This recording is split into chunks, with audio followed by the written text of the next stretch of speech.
इस बार की सआदत नसीब हुई।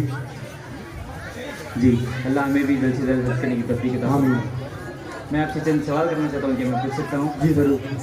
मेरा पहला सवाल ये है कि हज किस किस पर ज़रूरी है?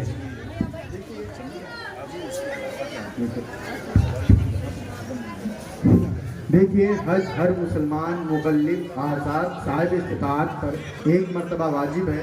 अल्लाह तबारक व तआला कुरान में सूरह आल इमरान में इरशाद फरमाता है कि वलिल्लाहि अलन्नासि हिज्जुल बैति मन इस्तताअ इलैहि सबीला। इसका तर्जुमा है कि लोगों पर अल्लाह का घर का हज करना जो उस तक पहुँच सके। मेरा दूसरा सवाल ये है कि हज के बाद प्यारे नबी सल्लल्लाहु अलैहि वसल्लम के रोज़े मुबारक पर जाना क्या ज़रूरी है? देखिए, हज के बाद हुज़ूर अकरम नूर मुजस्सम ताजदार मदीना इमामुल अंबिया हज़रत मोहम्मद मुस्तफ़ा सल्लल्लाहु अलैहि वसल्लम के रोज़े मुबारक पर हाजिर देना बड़ी सआदत और मोहब्बत की बात है, अदब की बात है, आशिकी की बात है और बड़ी वफादारी की बात है। मेरा अगला सवाल सूद के बारे में है। ये सवाल है कि सूद क्या जायज़ है, सूद लेना? देखिए, कुरान और हदीस में बिलाशुबा अल्लाह ने सूद को हराम करार कर दिया गया है और अल्लाह के रसूल सल्लल्लाहु अलैहि वसल्लम ने इरशाद फरमाया कि जो शख्स सूद खाता, खिलाता, उसकी गवाही देता और उसका लिखता है, अल्लाह और उसके रसूल की उस पर लानत होगी। अल्लाह हमें सूद लेने और उनके देने वालों से हिफाजत करना। आमीन। मेरा अगला सवाल ये है कि क्या निकाह करना कब सुन्नत है, वाजिब कब है और फ़र्ज़ कब होता है? देखिए, निकाह हालत इख्तिताल में निकाह सुन्नत मुअक्कदा, यानी कि अगर शादी करने की उम्र हो और ताकत रखता हो तो उस पर सुन्नत मुअक्कदा होगी। अगर गोया कि किसी को डर हो, निकाह नहीं करेगा तो गुनाहों में मुलव्विस होगा, तो अलबत्ता उसके ऊपर निकाह वाजिब होगा। और अगर गोया किसी को इतना भी डर हो, निकाह नहीं करेगा तो ज़िना में मुलव्विस होगा, तो उस हाल में उस पर निकाह फर्ज होगा।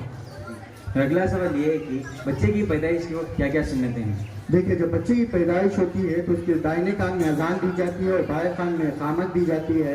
और जो मशहूर सुन्नत है 4 मैं आपको बता दूं कि पहली सुन्नत ये है कि बच्चे का सर मुंडाया जाए, दूसरा बच्चे का बेहतरीन से बेहतरीन बाल रखा जाए और तीसरा बच्चे के सर के बाल के वजन के बराबर सोना या चांदी सदका और खैरात किया जाए। माशाल्लाह, आपने मेरे सवालों का बहुत अच्छे से अच्छा जवाब दिया। जी शुक्रिया। मैंने भी अपनी उस्ताद के मुताबिक, इल्म के मुताबिक सवाल की जवाब की कोशिश की। अगर आपको कोई इतराज़ ना हो तो मैं भी आपसे कुछ दिल के मुताबिक चंद सवाल करना चाहूँगा। जी जी सर। जी देखिए, मेरा पहला सवाल आपसे ये होगा कि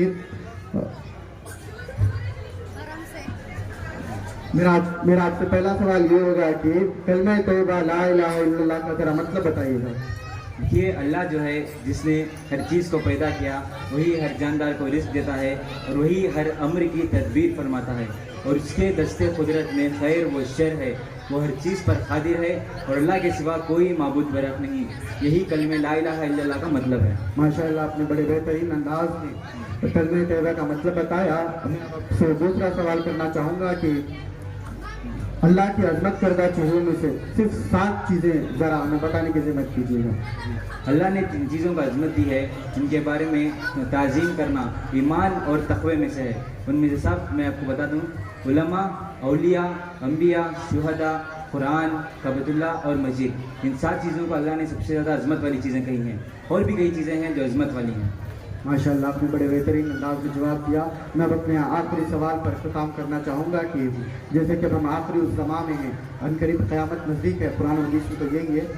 तब हज़रत आदम अलैहिस्सलाम से लेकर ता क़यामत तक सबसे बड़ा फितना क्या होगा और वो कहाँ से निकलेगा और वो कहाँ नहीं जा सकेगा और वो क्या होने का दावा करेगा?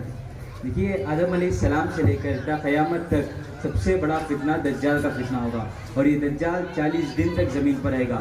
उसका पहला दिन 1 साल के बराबर होगा, दूसरा दिन 1 महीने के बराबर और तीसरा दिन 1 हफ्ते के बराबर होगा और बाकी के दिन आम दिनों की तरह ही होंगे। और वो सुर्ख रंग माने लाल रंग का मोटा ताज़ा होगा और वो काना होगा और उसके घुंघराले बाल होंगे और वो मुल्क शाम और इराक के दरमियान से निकलेगा। सिवाय मक्के और मदीने के वो हर जगह पर जाएगा और उसका ये दावा होगा कि वो रब और माबूद है। माशाअल्लाह, आपने बड़े बेहतरीन अंदाज में जवाब दिया।